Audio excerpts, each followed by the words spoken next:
Voici un exercice destiné à rendre le bassin beaucoup plus libre, beaucoup plus fluide, beaucoup plus relax, à enlever toutes ces tensions qui se nouent tout au long de la journée dans le bas du dos. Cet exercice se déroule en 4 phases. Les 3 premières, c'est l'échauffement, et la 4e, c'est l'exercice en lui-même dans toute sa réalisation qui permet cette fluidité, cette liberté, cette relaxation totale du bassin. La première étape est simple. Je suis debout, les pieds largeur des épaules. Les jambes sont tendues, mais bassin relâché, les épaules sont relâchées. Ma tête se trouve entre mes 2 pieds et je fais des petits cercles, comme ceci, tranquillement. C'est vraiment un échauffement. Voilà, à gauche, à droite. Pour la deuxième étape, je vais aller un petit peu plus loin. Je suis toujours dans la même position et je vais m'appuyer sur une de mes hanches sur la droite et je vais vraiment pousser. Il faut que je sente que ça tire dans ma hanche. Mon buste est droit, reste vraiment perpendiculaire au sol. De l'autre sens, pareil. Voilà, je fais plusieurs fois à droite, à gauche, je tire bien, on sent que ça tire sur le côté. Voilà.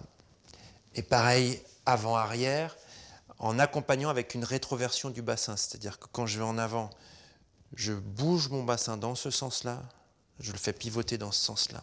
Ce qui fait un creux comme un arc de mon dos. Et dans l'autre sens, je le fais sortir comme ça. Voilà. Et toujours, mon buste reste droit. Ma tête se trouve entre mes pieds, si je descends la verticale.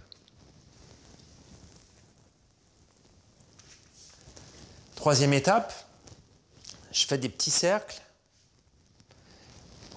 en partant bien de chaque côté des hanches et en accentuant bien la rétroversion et l'antéversion du bassin. Comme ceci. Je relâche tout. J'accompagne ça avec des respirations lentes, profondes.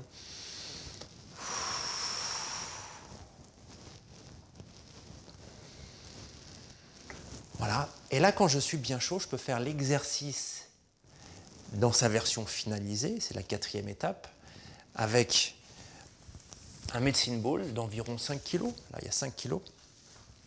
Et je vais faire des cercles autour du medicine ball, c'est-à-dire je laisse le medicine ball avec le poids entre mes deux pieds, comme ceci. Et je pense bien respirer.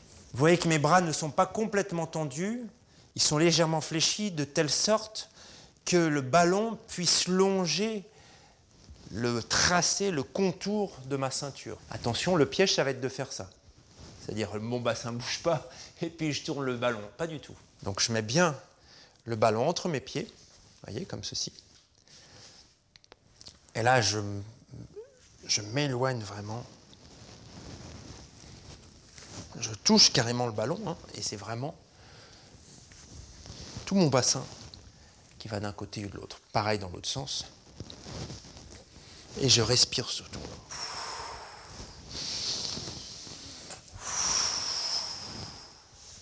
Comment je fais si je n'ai pas de medicine ball de 5 kg?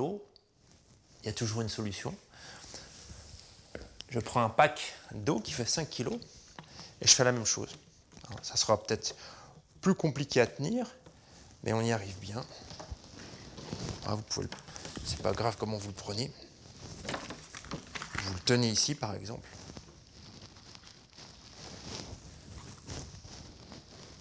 Voilà. Le poids, il est important parce que c'est ce qui va stabiliser tout votre corps, lui permettre de passer en arrière sans perdre l'équilibre, voyez, et en avant. Une fois que j'ai fait ça pendant quelques minutes, hein, ça ne dure pas longtemps, vous sentez que ça navigue dans tous les sens, quoi. Ça bouge, ça zouk, c'est léger.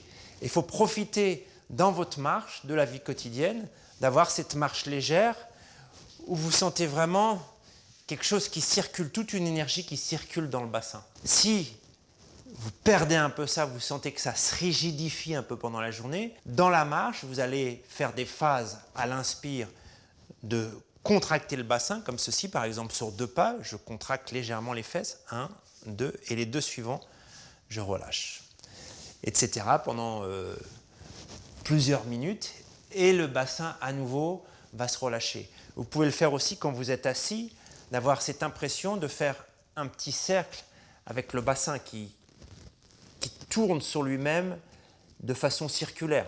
Et donc, vous allez sentir à quel point ça a une influence sur tout votre mouvement et la façon dont ça relie le haut de votre corps avec le bas de votre corps. Encore une fois, il va falloir associer ça avec le relâchement des épaules et le mouvement de tout votre corps va être beaucoup plus fluide. Ça vous évitera peut-être de vous blesser le dos. Quand et à quelle fréquence faire cet exercice? Eh bien, je vous le recommande tous les jours, quelques minutes. Et puis vous allez voir, on prend tellement de plaisir à faire cet exercice et on se sent tellement bien après que ce n'est pas un souci, ce n'est pas une contrainte de pratiquer ces mouvements du bassin. Eh bien, sur ce chemin du bassin libre, chaloupant et décomplexé, eh bien, je vous souhaite bon courage et à très bientôt.